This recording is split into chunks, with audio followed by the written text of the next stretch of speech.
What's good, everybody? Thank you for tuning in to another video. Today we're going to be taking a look at the brand new Samsung Galaxy Z Flip 3 device. Now, I have been lucky enough to be using this for the past 4-ish days. This is actually my first time using a foldable phone or technology for that matter. Big fan of it. I've been following it obviously with the Motorola Razr. That was back to my generation in high school. Everybody had the flip phones, not me, but I always wanted a Razr. And so there's that nostalgia factor for myself, and I'm sure a lot of other folks out there. But being the third generation of a device, I feel it's sort of a rule of thumb, doesn't work all the time. But usually by the third year, if things get to that point and a company survives and brings the product to market 3 times, by the third iteration, usually a lot of the kinks are worked out. A lot of the problems, are finessed and smoothed over. And another bonus for this particular device, on whether it's the Flip or the Fold, they lowered the price point. So again, even though they're very expensive, even though the price is lowered, it's still expensive. Everything is trending in that right direction, and I figured it's a great time to hop in and take a look at the device. I know most people probably already know the specs, so we're gonna run through this really quickly.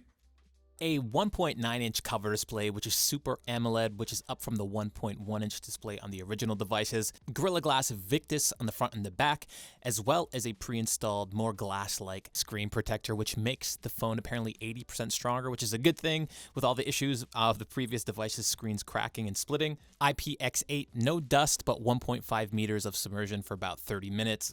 Finally, we have armored aluminum frames and hinges. Now, this really is going to be interesting to see how it holds up over time, but definitely it's very obvious that Samsung has put a lot of time in trying to bolster and strengthen the actual device itself. Now, unfortunately, the cameras are kind of being rehashed from the last generation, 12 megapixel main and a 12 megapixel ultra wide. And what does this mean? Well, this means it's going to be a sufficient camera. Just don't expect it to compete with like the iPhone 12s or the Google Pixel quality type of photography. Next up, we got that beautiful front display, a 6.7-inch 120 Hz AMOLED display with the option to switch that up to 90, and also clocking at 1200 nits of brightness. Now, this is big because last generations had a terrible time in direct light, and as you can see, even this new one, when it hits the brightness of the outside, and it was kind of an overcast day, you see how it affects the screen. Though this time around, it is definitely much more usable, and it's good to see that brightness level kicked up a bit. And obviously, one of the main things, using this as your makeshift tripod, this phone has a great strong hinge, though on certain angles, as you can see here, it's kind of unlevel, so you have to make sure it's set up in a way when you touch it, it's not moving so much. Otherwise, it works great. There's only a few apps that are optimized in-house for this, but it does seem that a lot of other apps will be using this format as well very soon. And for the processor, this one is outfitted with the Snapdragon 888, which means you're going to be able to do whatever you need to do on this phone. It's a powerhouse. Mine is the 128 gigabyte variant, but there is also a 256 option, but they're pack-in flagship specs. I have no worries about this phone doing whatever you need it to do for your day-to-day. So my opinions after using this device for a handful of days: is it a gimmick? Is having a foldable device something that's the future, or is it just a throwback to pull in some people from the 90s and the early 2000s? I'm gonna say it's kind of in between at the moment. For the Flip 3, that front cover display, though a huge improvement from that little like keyhole of the previous generations, which pretty much was unusable, this one is kind of in the middle. It's definitely a step in the right direction, but I would kind of compare it to window shopping. This cover display is gonna allow you to peer into the store, but if you wanna try some stuff on, if you wanna go touch some items, you're gonna have to open it up and you're gonna have to go in. As of right now, this is allowing you to read your emails, read your texts, see some images in those emails and texts. The notifications are great, but you can't respond to anything. So if you want to go respond or reply, there's no predetermined responses that you can just hit. There's really nothing you can do. There's no voice activation. Unfortunately, you're going to have to open up the phone to get any usability from that.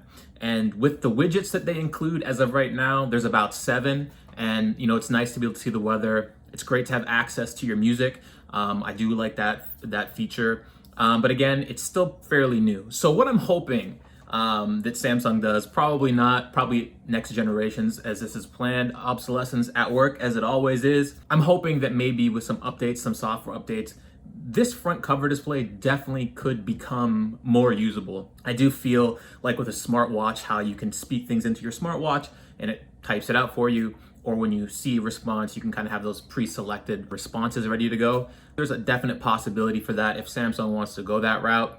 But as of right now, I was a little disappointed, though I can live with it. And I do feel, again, this is a good time to throw your money and support forward, because Samsung is definitely showing people that they are willing to make the changes needed to make a better device. Next complaint that a lot of people have is that crease in the center of the screen. And that's on every foldable device, unfortunately. I do feel that's something we're gonna have to deal with. Probably for the next few or handful of generations at the very least. This is just what foldable tech is for the moment. I will say being outside versus inside makes a big difference visually. When you're in like sunlight or direct light from outside, natural light, that crease is much more noticeable visually. Of course, you're gonna feel it when you run your fingers through or you're swiping, but over time, I'll be honest, you kind of forget it's there and it's not a big deal at all. I kind of compare it to having that little hole punch or the chin or the notch on whether it's an iPhone or any device nowadays. In the beginning, people were really annoyed by that. They thought it was an eyesore, but when you start to use it, it just becomes kind of like second nature and you forget that it's there. My last real complaint about this device is the battery life.